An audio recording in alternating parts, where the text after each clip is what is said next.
Hey everybody, it's February 19th. Yesterday was Family Day in Ontario, which was supposed to be a day off where everybody hangs around with their families. And yet again, we were at work dealing with this super flu. Well, I think I can safely say we're all getting very, very tired. And we're really looking forward to the end of this. The caseload's dropping. It's been dropping daily all week, which is great. We're only getting like maybe one or two that we need to ventilate a day now. We're still using full precautions and we're still terminating ventilator support after 72 hours of no success. So the death rate's still pretty high. Killian, we've been kind of keeping an eye on it, and we figure we've lost about 200 patients in about 3 weeks, which is significant. Looks like a major plane going down. Anyway, the other thing that's been happening is because people aren't really going to work much, and they shouldn't.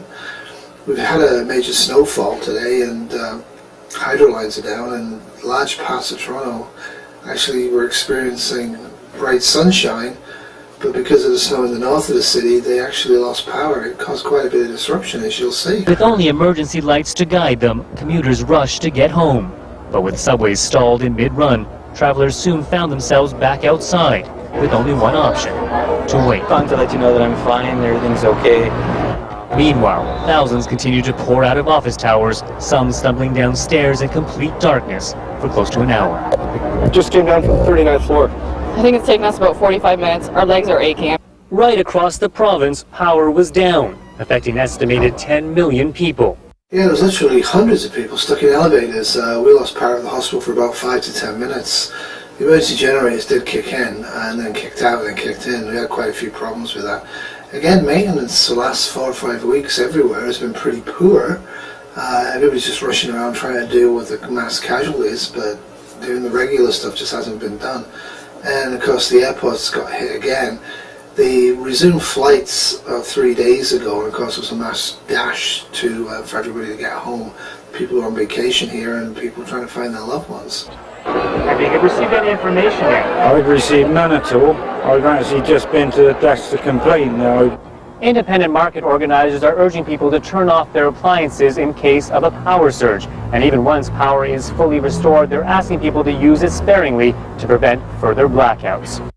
Which is all well and good, but there's so many people at home and so many people sick. I mean, I feel sick. I haven't got a flu, I don't think. But everybody's really tired and everybody's at home, so people are using a lot of power. Like I say, especially in the north of the city, we had a major snowfall. We had about 10 centimeters, 15 centimeters over the last 2 days. And temperatures here are like about -5, -6 centigrade.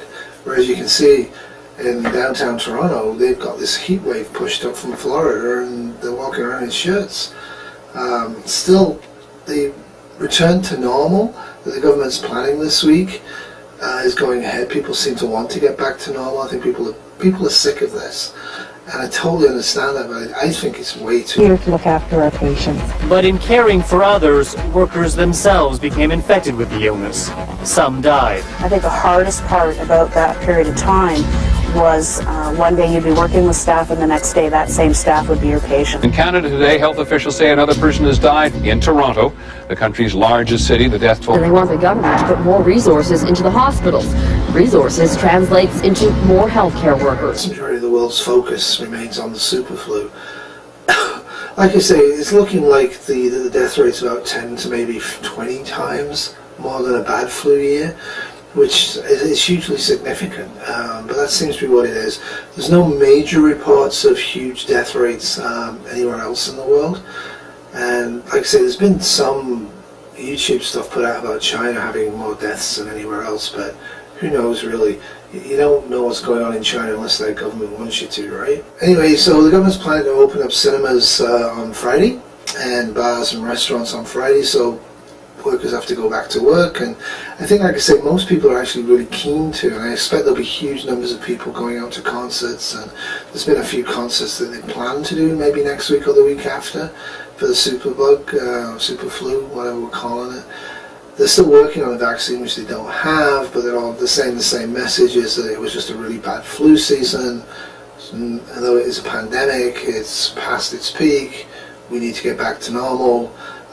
we need to recover. Everything's about economy, right? The economy, the hotels need to get functional, and the economy has to work again, because we can't just have a flat economy and people happy. Anyway, that's all from me. I will check in next week, I think. We're not going to resume. As I said, like during SARS in 2003, we actually did quarantine ourselves quite some time. Sorry. Yeah, that's toll, right? Anyway, I'm checking out now. I need to get some sleep. You guys take it easy, stay safe, don't get too social, keep your food supplies in, make sure you can heat your house.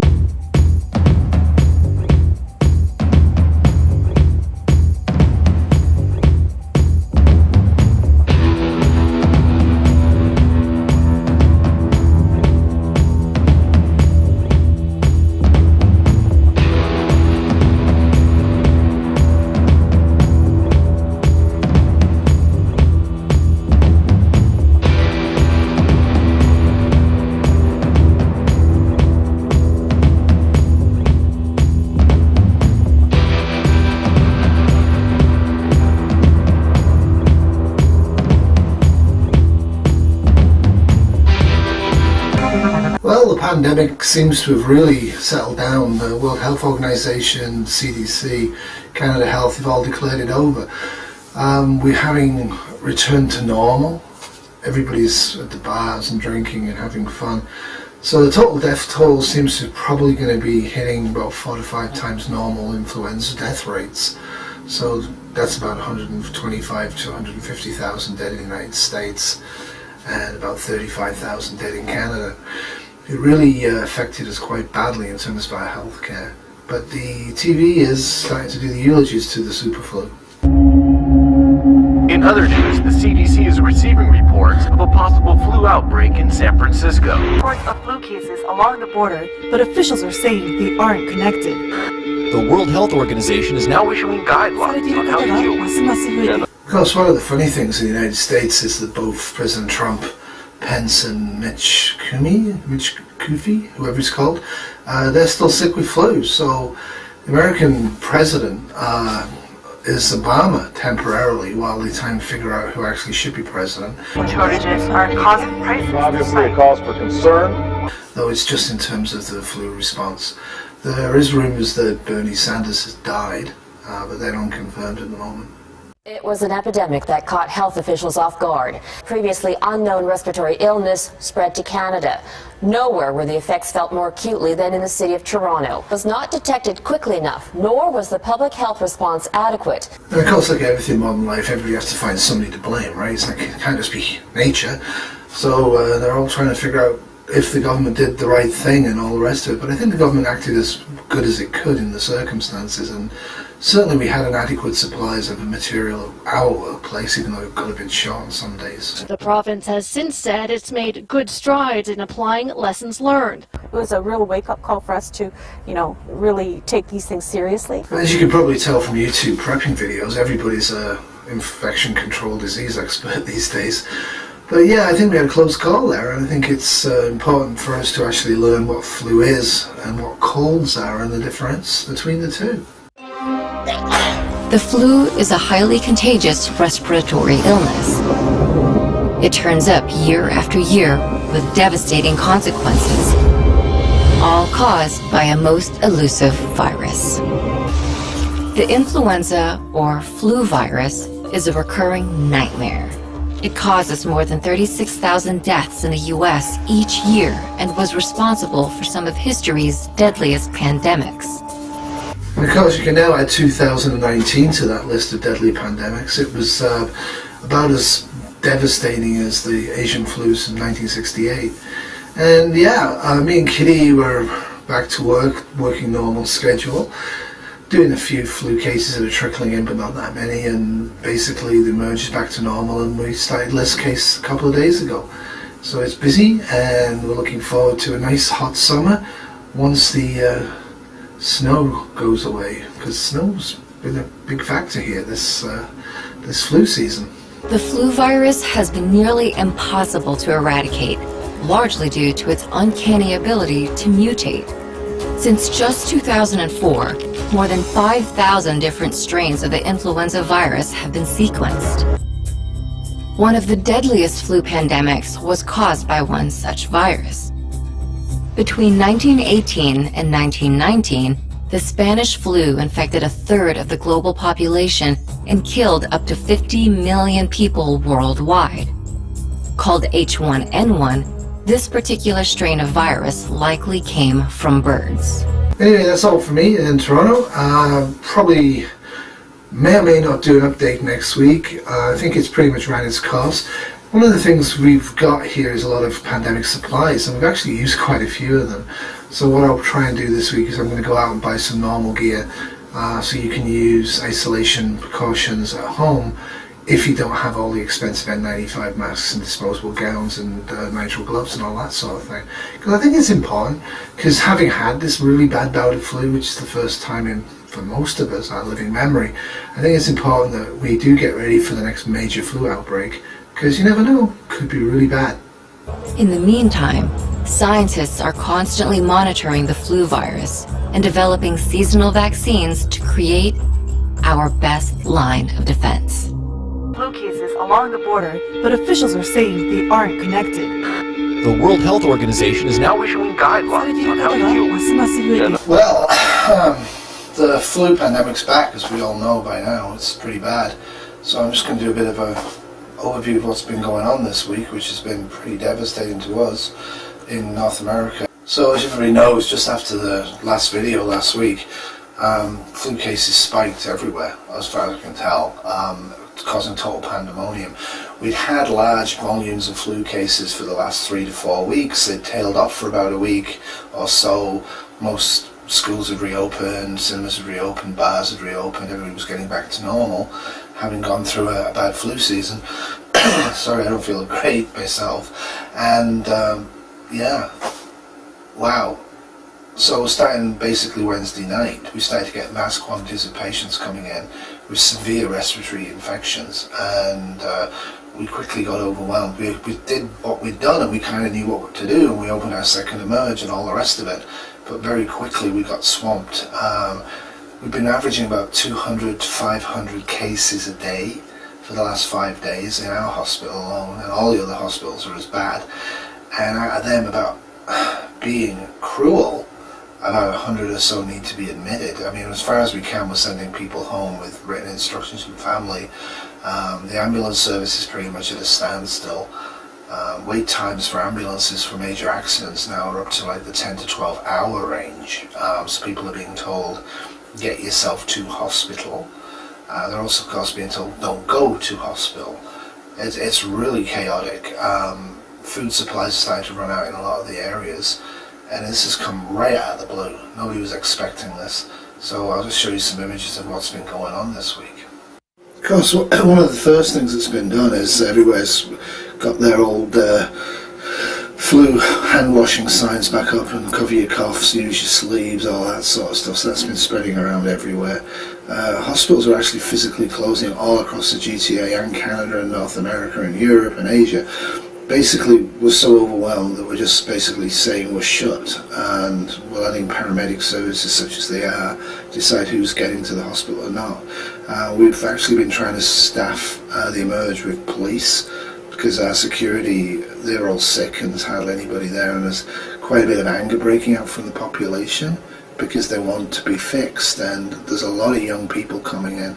The first wave that we got, and this is now being called the second wave, we didn't really see so much of the younger population, but we're seeing a lot of children and a lot of 20-year-olds, and they're just not coping well with it. So hopefully this is going to peak soon, but my goodness, it's terrible. This is just a picture of as we were setting up the new emerge, the secondary emerge area. If I didn't photograph it now, there's like 400 people literally in there. We've ran out of stretchers, and we actually ran out of mattresses on the ground, so we're telling people to try and bring their own camping gear, and it's like that bad. And you know, the signs are up all over the world now. This is an official global pandemic that's killing a large number of people. Of course, the press and the government are telling everybody, don't panic, just take a week off, stay in bed, keep calm. It's not going to kill everybody, don't panic. But you know, I'm panicking. This is not what we had last month. This is not Asian flu. This is killing a lot of people. We're averaging 100 or more deaths a day in my hospital alone. This is a catastrophic flu. Where people are going out and where pharmacies are open, everybody's trying to get the flu shot. The flu shot, as far as I know, is going to have no effect on this particular strain of the pandemic. They're still desperately trying to work on a vaccine. Airline travel, where it is still being allowed, nobody's travelling anyway. It's the same with trains and cars. Just nobody is travelling, and everybody's like hoping this ends. One of the things the governments are doing here in Canada is they're saying everybody should be isolated. They're saying everybody needs to be isolated at home. They're making it voluntary. I mean, they can't really make it involuntary. We don't have any police available to enforce any of this stuff. But people, by and large, are following the messages. All our schools are completely closed. All the kindergartens are closed. All the swimming pools are closed. Everything is shut down. And a lot of the grocery stores are now shut. And because they ran out of food, but also people aren't showing up to work. Pretty much everything's been shut down. There are a few church services going on, but like hardly anybody's going. This isn't great, but we are officially in phase 5 or phase 6, depending on which guidelines you use. This is a pandemic that's global, that's here, that's everywhere, and it's killing lots of people. So yeah, the schools are all shut down, and borders are being shut down to foot traffic as well as car traffic everywhere. People are trying to desperately control what's going on. So I'm just going to show you some video I took when we went to work, just to show you. Like, this is rush hour in Toronto yesterday. It's kind of scary. Literally hardly anybody about, and I can't really blame people for staying at home, but what I'm questioning is what's going to happen when they actually run out of food. I'm sure the government's trying to figure it out, but I can tell you that the hospital doesn't have enough food supplies, let alone medical gear. We don't have enough food supplies to maintain staff staying on site because they can't travel back and forth. It's becoming a real issue. Gasoline is mostly still available, but you can see the obvious signs that it's running out. The tankers, the trucks, they're not on the road. People aren't leaving to go to work. They're either too sick, or there's somebody in the family that's too sick, or they're too scared, and I can't really blame them.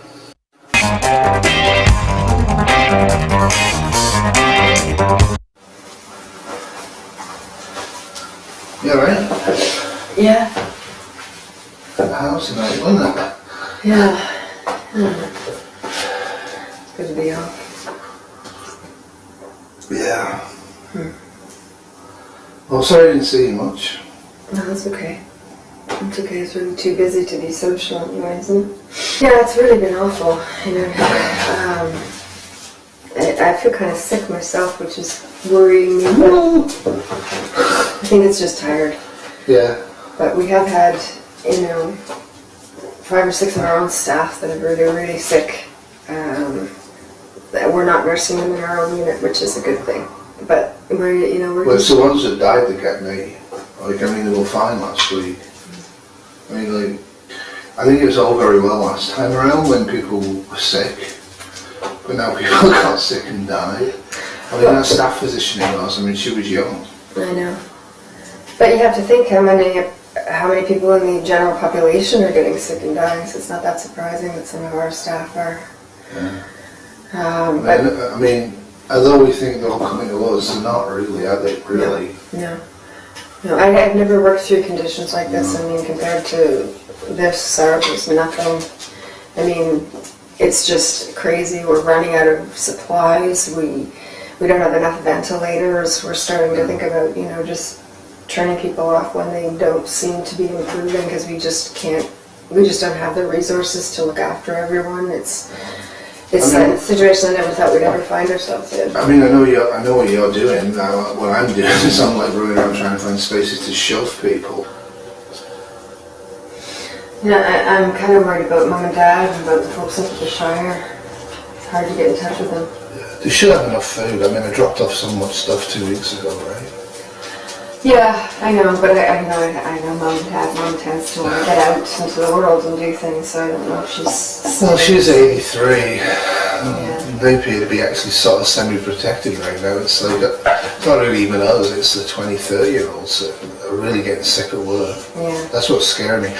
I mean, if you look at Spanish flu in 1918, I mean, their death rates were hitting like 4, maybe 2 to 6% of the population. I mean, I think we're past that in a week. This is like more Black Death. I don't know what. I mean, I know you've been supportive in me prepping over the years, but I think we might have to need. I think society might be falling. I mean, I don't know how much longer we can keep going like this. Well, I'm hoping that we'll start to see a reduction in cases, and it will just like... Well, that's what everybody keeps saying every day, and every day we get more. I mean, what I'm getting out of the province isn't good. Like, we're getting mandates put down in advance for this, that and the other about if staff collapse at work and how to be treating them and all this stuff. Like, it's getting pretty scary. Yes, we gotta go back to work tomorrow, I guess. Yeah. So I have to get some food together and... Clean underwear. Make sure we got a lot of stuff in the car. Yeah. And I always thought having 2 pairs of underwear would be fine for me in my emergency kit work, but it turned out I need at least 4 or 5. I don't know, if we go in tomorrow, and I'm still not deciding whether we are, it's up to you, right? I just think I should call sick. I just think going in tomorrow... You can't call sick. Like, I don't... I mean, there are so many people really sick. I just feel like... Well, I don't want to... I mean, we haven't got it yet. Maybe we're one of the lucky ones that won't, and we should probably do our bit to help our co-workers and people that are there that are sick. That's very noble, but I mean, at what point are you just got your finger in the dike, but the dike's collapsed on top of you? I think that we'll know when the system is failing. It is failing. Well, but it's still struggling along. It's still ka-tunk. All right. I don't feel right. I mean, I don't feel right fleeing when we're still helping people there. But we always said we would. After SARS 2003, where we struggled through that whole thing with almost no recognition of support, we said we would never do that. Well, I wanted to be retired before that, though. We're not retired yet. 1 more year, eh? Hopefully we'll get there. Alright. The other thing we have to think about is if we're going to self-quarantine again. That's all we need to think about. I mean, well, between you and I, we're both working in the same environments. I don't know that really makes much difference. And we're not seeing other people. Like, I'm not going to go see my parents. Well, the thing is that we've prepped. We don't need to go at what stores are open and all the rest of it. But the thing is, if I think I've been exposed at work, I think we should have a plan in place that we're going to stick to this time. Last time it was a disaster. And there's nothing wrong with beans on toast. Nothing wrong with beans on toast. Every day? Yeah, well. I'm sorry. We'll come up with some sort of plan, but I think if you know knowing you've been exposed, if I know I've been exposed... Well, it's more likely to be me than you. I don't know, it's just, there's a lot of stuff I'm having to wade into, and I'm using the gear I've got, but it's kind of, my stuff's just coming at me. I'm having people coming in the office, right? You never know who's infected these days. It's getting to be hard to even get to work because not every gas station is open. It's like 1 in 3, and there's lineups. So yeah, I mean, people aren't out and about, but they're trying to get essentials, I guess. Well, there's not that many people out and about. Pretty much all the stores, like everything is shut. I mean, we've got gasoline stored up, and I stored it up so we could bug out to the shop. But we weren't planning to go back and forth to work. Well, that's my point. Like, at what point are we going to decide we're not going in? Are they not going to let us leave? Well, I'm leaving. I mean, I think that's one of the scary situations people like us have is that it really gets bad, and I mean, we've already got armed police, right, emerged, and to stop people accessing the hospital and getting violent because they're not treating them, and we're letting people just bringing them in and then they're hearing the dead. But I don't know about that. I mean, it's if they stop us leaving, if they lock down the hospital, luckily, I'll get you out because I can leave, right? I mean, I'm in charge of the hospital, so I'm going to be front and centre with whoever's bringing this in to actually do it. You know, there might be a big price to pay if things go back to normal and we've abandoned ship. I don't know, we're close to retirement anyway. I don't know. But it might be criminal versus just, well, there is we're some... not going to pay you. There is some, I mean, we don't have martial law, but I mean, I know in parts of the States right now, some of their major cities, they've pretty much got martial law. But they've, I mean, I heard Chicago's abandoned healthcare, except for one hospital on the periphery. Like they've literally just put shut notices on the hospitals. And what they've got going is the volunteers and the and the community nursing. That's about it, and there's very little of that. So, but that's Chicago, right? I mean, they have their own systemic problems with race and violence anyway going into this, and inequality. I mean, all the rich have fled. I mean, that's the other thing around here, right? I mean, we're not in a rich area, but everybody's got a cottage is gone at this point. I mean, like, how much longer are we going to have power? Well, time will tell. Without any real staff available to look after them. I feel like it's insane. Yeah, I mean, I feel kind of guilty just being at home. But at the same time, if you don't take some time to recharge, we're all just going to be more prone to getting sick, even if we're trying to be isolating people. It's just almost impossible. Yeah, I think that's good. The mandatory orders that they're bringing out from the government, like we did, what, 50 hours? And that's like the cap at the moment. Like you have to be down for 12 hours after that, or 24 hours after that, no matter what the staffing is. So patient abandonment no longer counts. Yeah. Yeah, it's like, what did you have last night? What, like 8 patients each, or 6, or what? 6. But they're all ventilated and they're really sick. So I mean, your standard is not what it usually is anyway. You just can't. Yeah, I know. The labs, if anything, are actually having a good time at this because we're not really doing any blood work. We can't. No, we can't. We're not doing any antibiotics. We're not doing any inotropes. We're not doing. How are you guys dealing with the no CPR that we're doing? Like the global no CPR order throughout the hospital? Well, usually by the time they arrest, if these patients arrest, they're so sick, I don't even know if we'd be able to get them back, even if we did do. But what about the traumas that are coming in? Because we're doing the same thing. That must be tough. Like, I mean, you guys, your whole focus is to flog them, right? Yeah. Like the Simpsons, zap the hamster. You know what, though, I think if they're that bad, ones we would usually get, they're dying and emerge before they come to us. Right. So that side of it, I think probably Emerge is having a tough time with, because we can't do the care we usually would do when people actually are dying, that we might not have let die before. Yeah. But this is something like we've never seen before, so you can't expect to just carry on as usual. That's why the dogs, right? Life goes on. Dogs need walking. It has hit them hard. All right. Anyway. All right, let's do it. Well, Gotta get some sleep and start cooking some food. Leave the bed.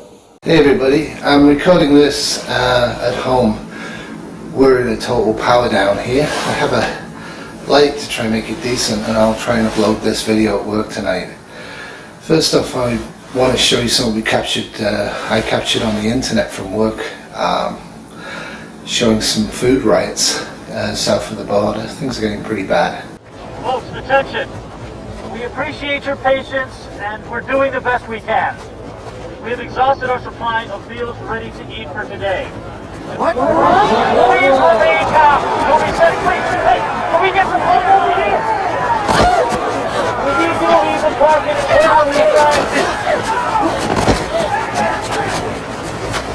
I think that was Boston. Anyway, we estimate we've lost about 1 in 6 people in Toronto. Like, lost as in dead. We're pretty overwhelmed. The hospitals are now getting we're getting a lot of information from what's left of the official government, and it's basically pretty dire. They're probably going to suspend, I love the language, temporary suspension of OHIP facilities, which basically means all community centres, doctors' offices and hospitals will close. Pretty much most of them are closed anyway. Getting into a hospital is like almost impossible unless you know somebody, and even then it's tough. what we found, the phenomenon we found this week, is people are actually driving. Those people that slept gasoline are driving and dumping bodies outside of hospitals and funeral directors because they don't know what to do with them. The government is probably going to start weekly body collection using garbage services. Garbage services stopped completely, so a lot of areas downtown there's a lot of garbage. So things are pretty dire. As I say, we've got power out. I do have the Mr. Buddy. I do have firewood, but we're not really set up here for a long-term power outage. And given that it's still March and April, we could have another 6 weeks of winter. It wouldn't be unusual. I'm really restricting what we're burning and what we're using. We have good equipment to keep warm in between times. A lot of people are out of power and have no fireplaces and are in deep trouble. The government initially tried to open warming centres. They got very overcrowded, like violently overcrowded, and now also with the power out, actually have no heat anyway, so that seems to have stopped. Like I said last week, everybody that has access has fled. They fled to cottage country, and good luck to them up there. That's pretty crowded. You really can't get gasoline anymore. We have enough for about maybe 800 kilometers, 600 miles. So we're definitely keeping 200 miles in reserve because we still might go to the Shire. Kitty's sleeping upstairs. I just want to show you this as well, just to give you an impact of the scale. The government set up a lot of, well, it can, the governments have set up a lot of outdoor flu centres. I mean, how do I explain this? Yeah. So our emerge, when we had the pandemic, we split into two sides of the emerge. We actually physically doubled the capacity of emerge and moved it into outpatient areas which were shut because it was a flu pandemic, and anybody with flu symptoms went into the flu pandemic area and were dealt with, sent home mostly, or admitted we had the capacity, and everybody who was normal went to the normal side. What we have progressed to is basically using things like Rogers Centre, the Sky Dome downtown, and that's now a triage centre for anybody with flu.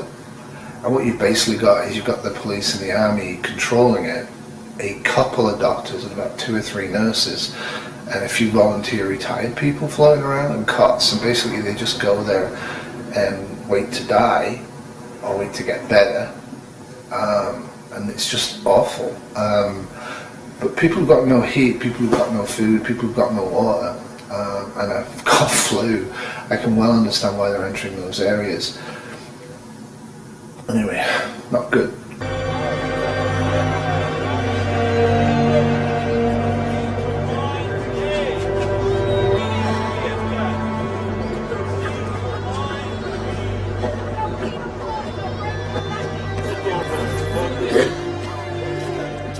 Straight on back. So as I mentioned last week, sorry, I'm really not well. As we mentioned last week, we've been opening up our supplies, and I'm going to open up these and get them ready.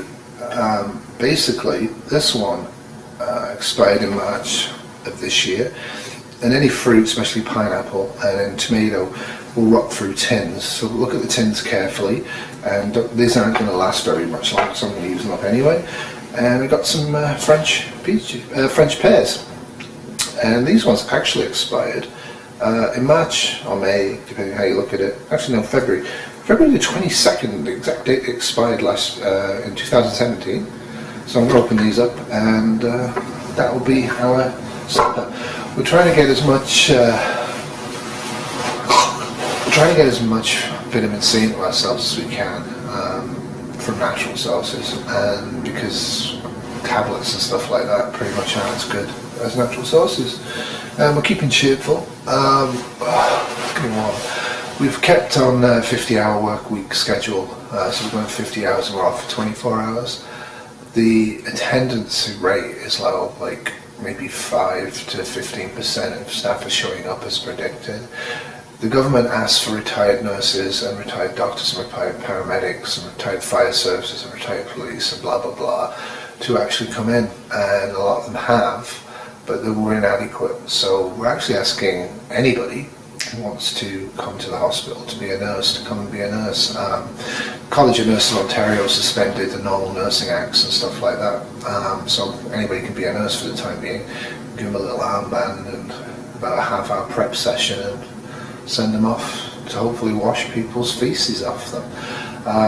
Really, if you're not able to look after your own loved ones in a hospital or outside of a hospital, they're not being looked after. So what was on the TV, sorry, I'm really not well. What was on the TV is a lot of basic information, how to turn people, how to make them cough, how to deal with diarrhea in a bed, how to deal with a dead body. All of this stuff apparently was filmed in the 60s and 50s. And I guess they did it for nuclear war. Anyway, they kind of revamped it a bit. Got a few celebrities on to make it look sort of calm and reasonable. But it isn't calm and reasonable. Our hospital, we used freezer trucks early on to store the bodies in, and then we ran out of freezer trucks, and the freezer trucks ran out of gasoline. So what we have at the back of our hospital right now is a pyramid of dead bodies that's probably about 10 to 12 bodies high. We long since ran out of body bags at work, and we were using sheets. We're not using sheets now. We're just basically just stacking bodies. We don't really have a choice. We don't have the gear. So the government's, what they can, they're actually digging huge mass graves, and they're asking people to take the bodies to the mass graves, and they're trying to record who's going into the mass graves, but frankly they're just throwing them in. And that's what we're doing. We've got our security guy. One of our security guys is actually driving, has been given gasoline by the army, and is actually driving Sunnybrook's dead patients to the designated burial site in North York, which is in Sunnybrook Park. Weird. How fast this has happened is beyond me. I know from when I go to work I do have access to the internet. The internet's still up. Everything's still up if you have power. And I'm not seeing a lot of channels broadcasting on prepper sites. I'm not seeing a lot at all, which to me implies that they don't have the capacity to generate enough electricity to get their modems going, or their local conditions are pretty bad. We haven't had any news out of Africa or Australia or Asia for at least 5 or 6 days, and I'm not really surprised. It does appear that China had a much more violent version of this flu in the first wave in Guangdong province, in Sichuan province, but actually kept it secret. Dogs were fingered for passing this to human beings in the West a couple of weeks ago, and I didn't mention it last week, but we've been keeping our dogs in the house, and they're putting on hospital pads, because a lot of people are actually not happy with seeing dogs because they think the dogs are infecting us, which I don't think is true, and our dogs certainly aren't a risk to anybody. But what happened last Thursday is the provincial government of Ontario actually ordered a shoot-on-sight policy for dogs and cats. So that just went into effect, actually. I mean, there's no real way of telling people, and it just went into effect.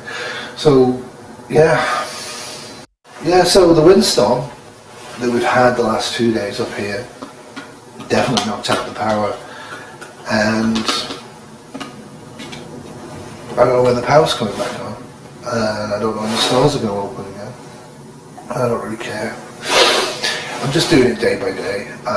Kitty wanted us to keep working. She felt we should. So far we've been okay. But it's brutal. Yeah, like I said, 1 in 6 we think have died in Toronto alone. How many have died in the poorer parts of the world, including the southern states of America, is anybody's guess. Like, really, it's dire. The vast majority of people are going to government collection points to be given MREs. The MREs they're getting up here are expired ones. Again, I think they're from nuclear war stocks. They're like 5 to 10, 15 years old. But people are grateful to get anything. We have been feeding our neighbours a bit, just because they don't have too much at all, and they're nice people. So I broke into the white rice stores and actually cooked up 25 pounds of white rice on the BioLite grill. the other day. But I really don't have much energy for this, and I don't know, I still think we should have run off to the Shire last week. I think it was a huge error to stay here. But at least there's not much crime, because people are too sick or too scared to go out. And there is a curfew in place as well. I forgot to mention that. The government has a curfew in place from 10 o'clock at night to, I think, 5 a.m. I'm exempt, so is Kitty, because we're nurses, right? But basically, if you are found outside the curfew without reason to be outside the curfew, they're arresting you and putting you in holding. Normal phone calls, lawyers, all that stuff is suspended. So how long you're being held for and what happens to you, nobody quite knows, but I wouldn't take the risk. Anyway, stay safe. Hopefully this will break this week and we can start to climb back to normal. Like I said, there's a lot of government edicts been put out by the Emergency Pandemic Planning Authority that if they have to go into effect this week, are really substantially going to freak people out. The total suspension of autonomous rights, everything will be socialized, collectivized, and central control.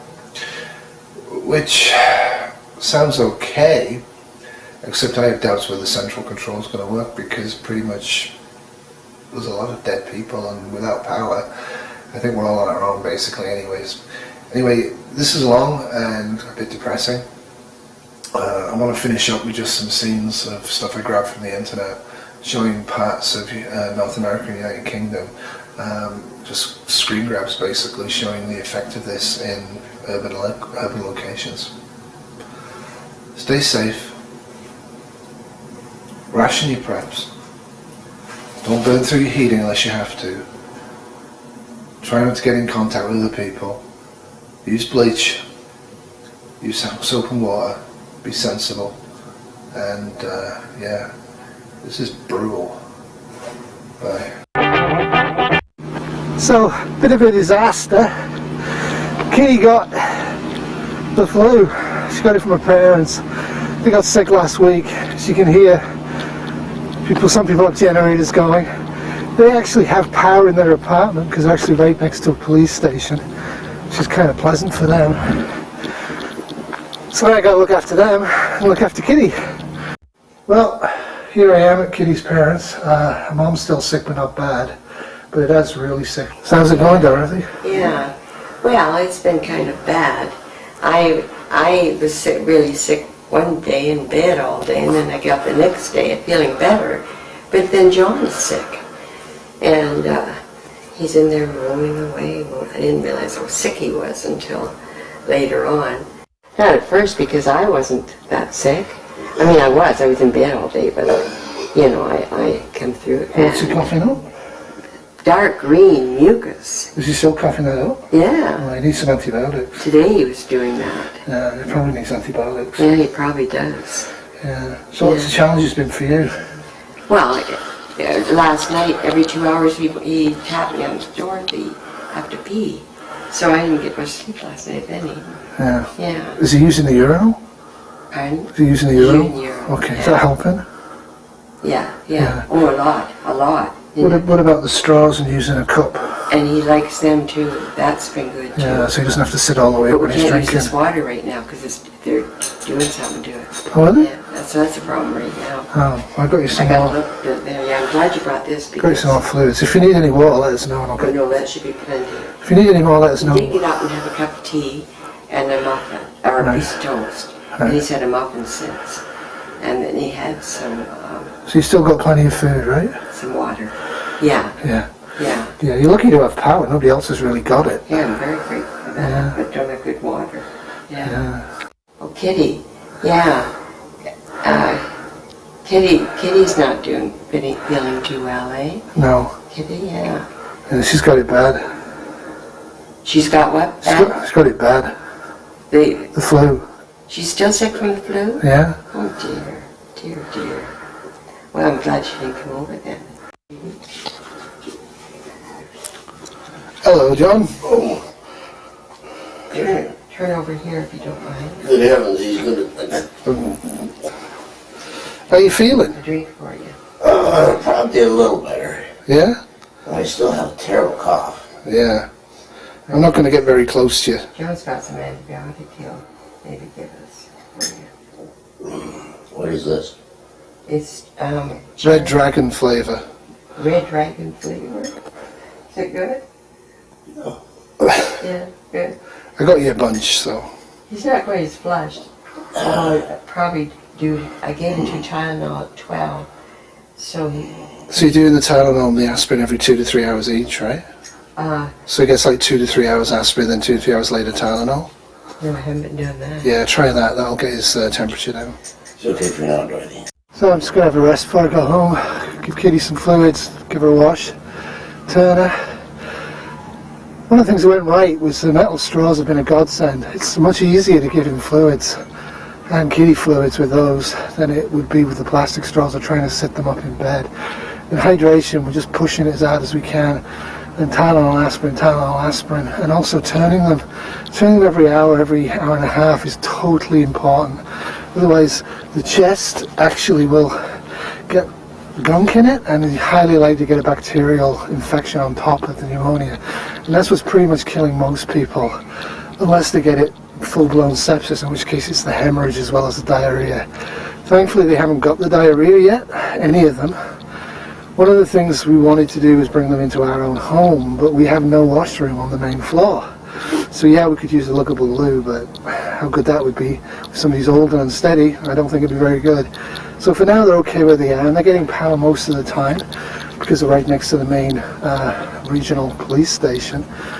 What they haven't got now is water. Their water's failed. I'm not quite sure. They're hoping it'll come back. They had 1 litre of water. That's what they had going into that. Obviously, if it carries on, I'll liberate some of my stocks and they'll have plenty of water for all their needs. But that's a critical failure that most people don't really comprehend. Is that once power and main services start failing, once the water taps don't work, for most people, they're out of luck. So I'm walking home by the park. I've got the mask on, but I really don't want to talk to anybody. I don't want to see anybody. And I sure as heck don't want to get close to anybody. Well, the dogs are going crazy. Well, the whole world's gone crazy. Kitty's upstairs, having a rest. One of the things we have for the dogs are these kind of quilted pads. Now, there's a lot of uses for moving van blankets, and I think if you get one and chop it up, make some of these. I mean, its purpose, we have our water sorted out with the Berkey, and you know, the main's been off for a while. I still haven't even had to go and get any water from any of the ponds or streams around here. We had enough stored up. The food, we've got plenty of tins, we're using them, and yeah. Heat's okay, the Mr. Buddy's working, the fireplace is working, and we're having a spring day, which is nice. But yeah, it's the mechanics of looking after people that's driving me crazy, like because of how badly we were set up with this. Like having to go over to Kitty's place, Kitty's parents' place, and come back here and look after Kitty. She's doing okay. I mean, she's got a nasty, nasty flu. So what I'm doing is I'm pushing Gatorade on her and turning her every hour or two and making her cough and sit upright and all of that stuff, right? Basic care. But the metal straws I invested in were great. I mean, it means you don't have to fully sit the person up, or they're not going to try. It's a lot less hard for them to choke. They can't actually get fluid in their mouth through the straw unless they're actually awake enough to suck it, which prevents flu going in the lungs, which prevents them getting pneumonia, which is a good thing. Yeah, and like I say, that's basically it. I have a lot of sheets, have the ability to clean them. What I've got is the mechanical laundry machines, as I've shown before, and I'll link it in the description. They work great, as long as it's not too cold outside. I'm just putting some water in, a bit of detergent, spin, spin, spin for about 4 or 5 minutes, and change the water. If they've had feces on them, repeat, hang them out to dry on a line. Seems to be working okay.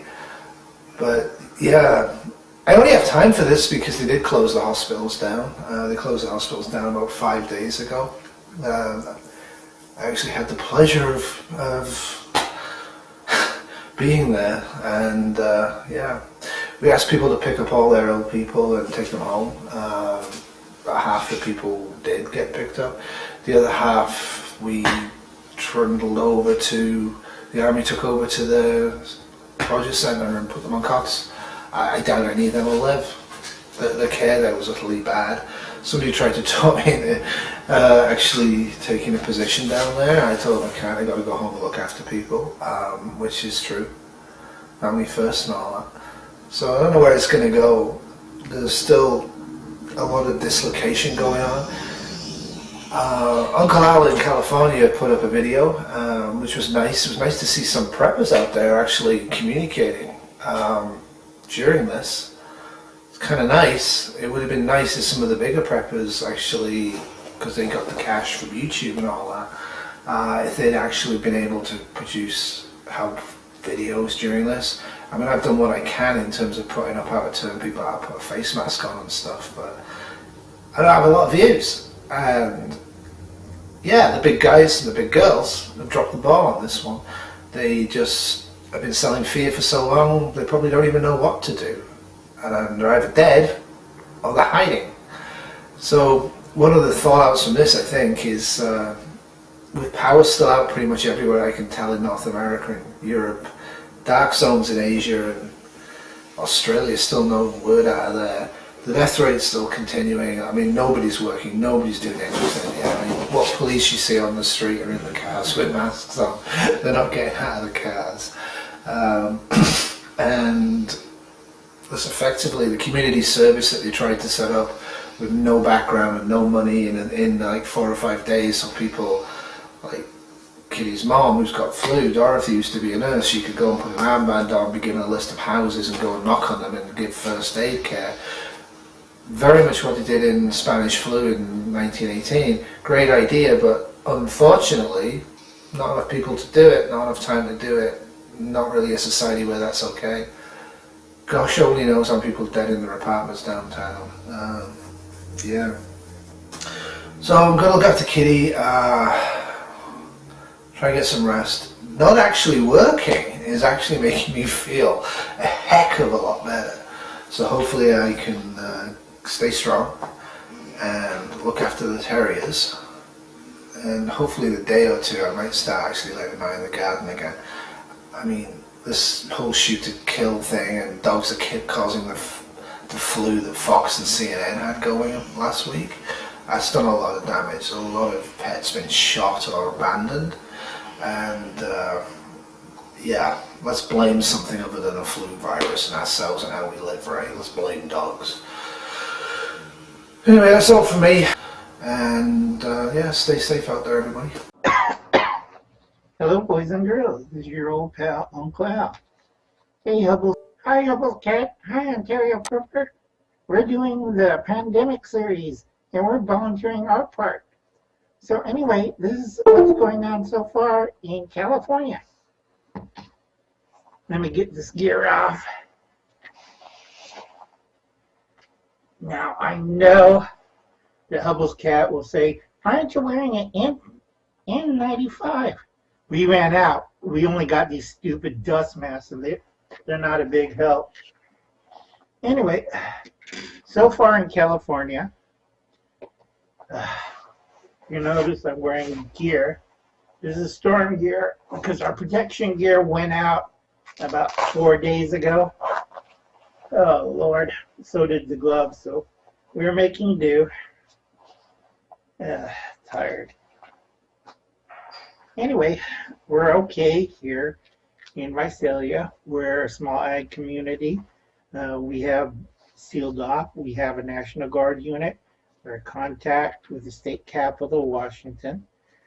Everything's fine. Our death toll is about 5,000 so far. If I was to get up, we dug, we have earth movers and ditches and backhoes. So we dig a lot of mass graves. Our local playing field is now one big, huge mass grave. We're not kidding around here.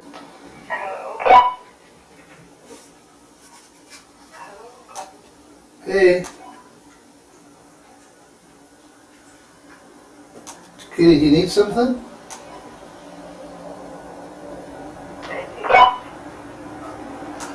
I'll be right up.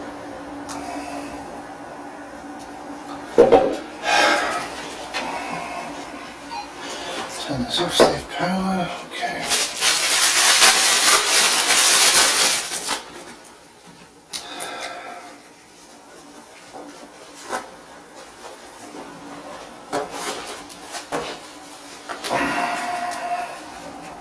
Running out of everything.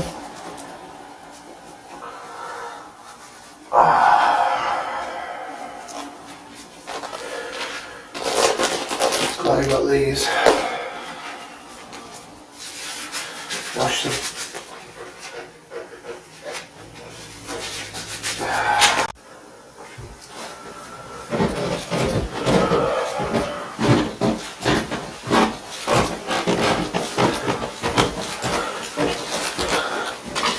Hey kitty, what do you need, hon? What do you need?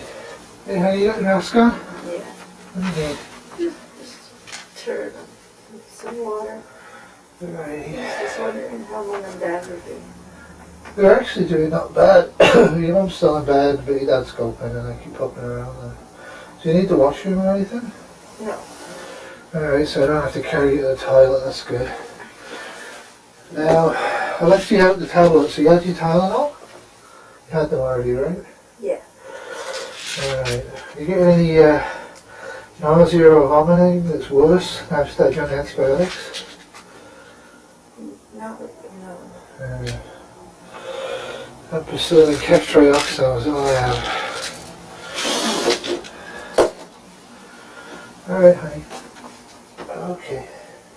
There you go. Just gonna lift you forward, okay? Ready? 1, 2, 3. There you go. Get your pillows all sorted out.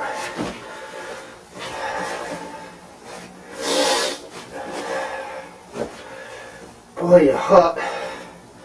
Okay, I'm just gonna lift you back, okay? 1, 2, 3. Okay, there you go. Just settle down for a minute.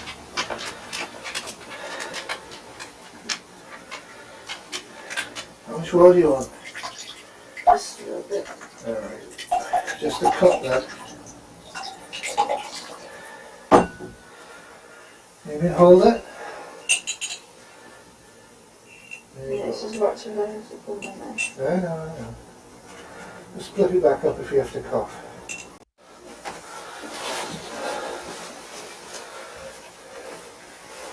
Okay, honey, I'm going to turn you around, okay? Just relax. Okay. Put your knee over there.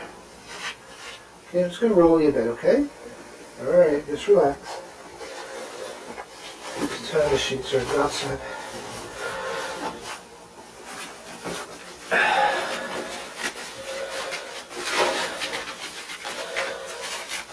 Roll it up. Alright, I'm just going to move your leg. Alright. I know, it won't be long, this will make you feel better. Okay, you're going to feel a bit of a bump. There we go, a bit of a bump.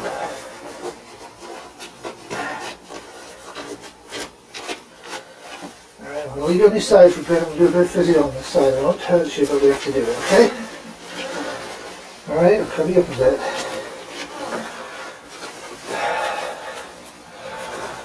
So, I'm going to be sick of doing laundry, so you have to get yourself well soon, okay? Now, your lungs, this is not the bottom of the lung, this is not the top of the lung. The bottom of the lung is there, and it goes this way. So what I'm going to start doing is I'm going to gently cup my hands, starting at the actual base, which is actually the back of the back. I'm going to do this for a few minutes, okay? You alright? Not too painful, is it? Okay, can you cope with this? Anything coming up? No? Okay. So I'm going to do that systemically next time I come for about 5 minutes, but you need a bit of rest here, I think.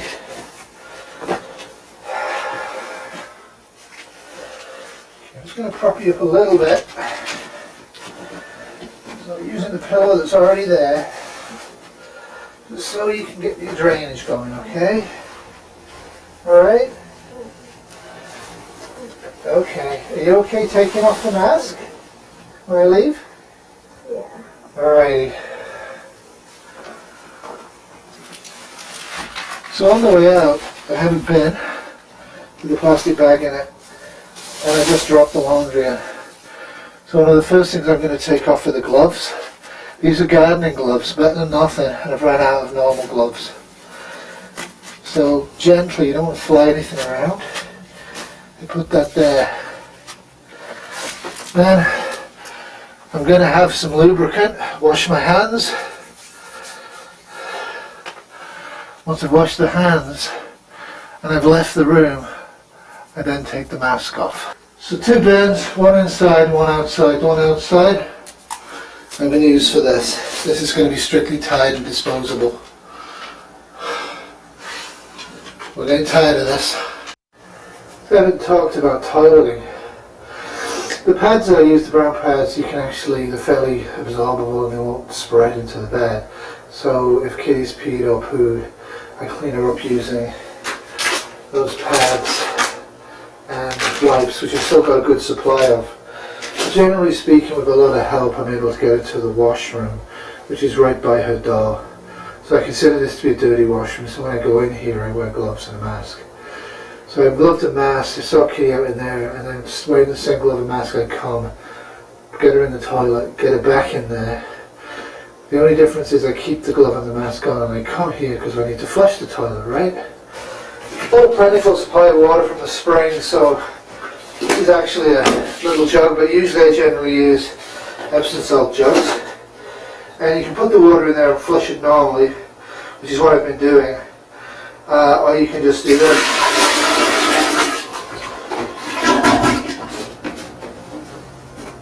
Flush. So we've had no mains water for a while and then no electricity for going on 9-10 days now. Kitty's parents have no electricity or running water either, so I'm getting 5-gallon buckets from the streams and bringing them in the house so we can flush and stuff, and thank goodness they're a lot better. But Kitty's got me worried. So I'm not using this too much because power, but I'll use it to show you what I'm doing here. So with the laundry, I have the spin version as well, which I use for feces and that's out in the garage. This is what I'm using for normal laundry, the Avalon Bay Eco Washer, and I'm just draining it into the sink because the sinks are still draining. This has been a real force multiplier for me. We would have ran out of sheets, there's no question about it, and trying to hand wash them with a bucket and a plunger. I don't know if you guys have ever done that for a week's worth of laundry, but you'll find it very, very hard. We are obviously not washing stuff unless we really need to, and I'm hang drying it, which in early April takes a while because it's really cold. At least we're not getting any rain yet, so and it's fairly windy, so it's working okay. If they're really wet, I'm wringing them out. This leaves the stuff soaking, like just drenched. But when I put it in the blue one and spin it, like the salad spinner type one, the big blue one that's from Avalon Bay, it comes out almost dry. And when I'm not using that, because I'm using that one only for feces and urine, I actually just take these out and hand wring them, just like people used to, and then hang them up on the line outside. That's it, that's my laundry. 2019, pandemic, wave 2, still going on. Landlines are still intermittently working now. I've been checking into work on a frequent-ish basis. Hospitals are still closed down. The voluntary healthcare system, the group set up to form community nursing, is kind of working sporadically. Government's letting everybody know, depending on your postal code, when the trucks are coming around to pick up bodies.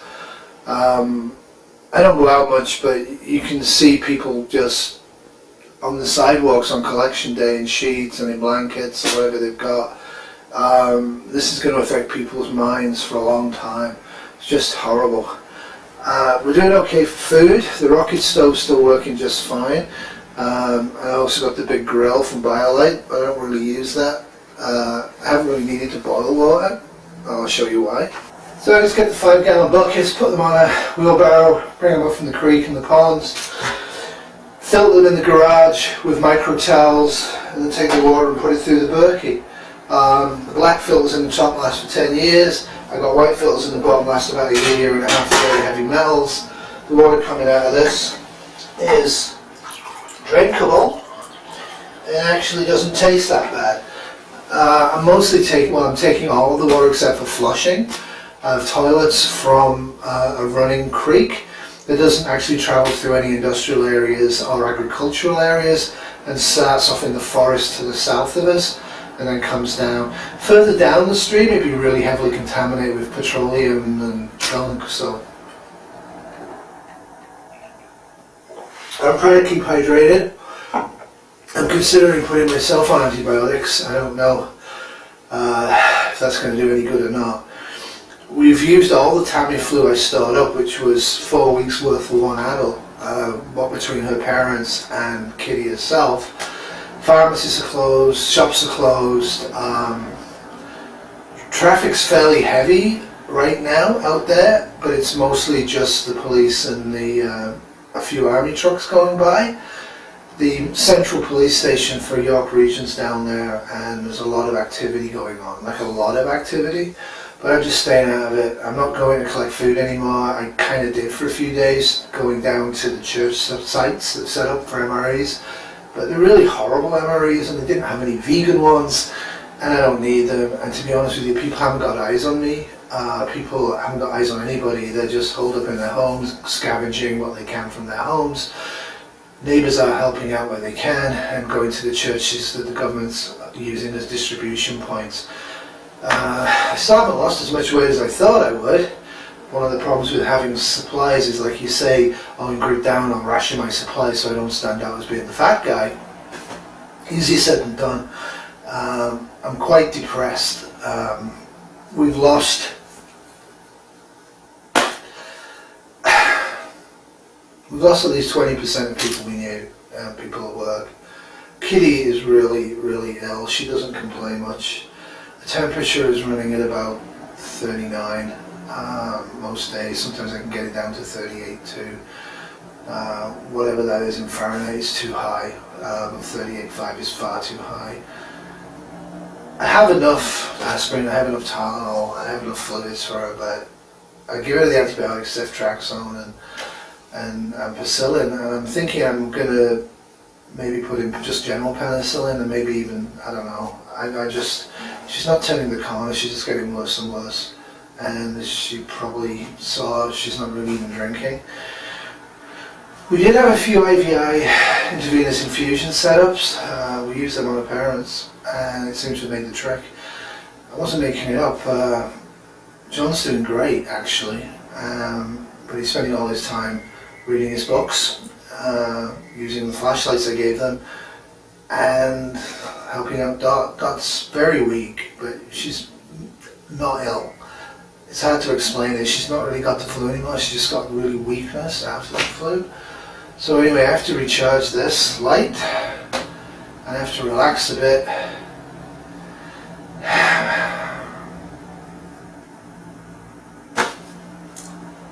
Take care of that.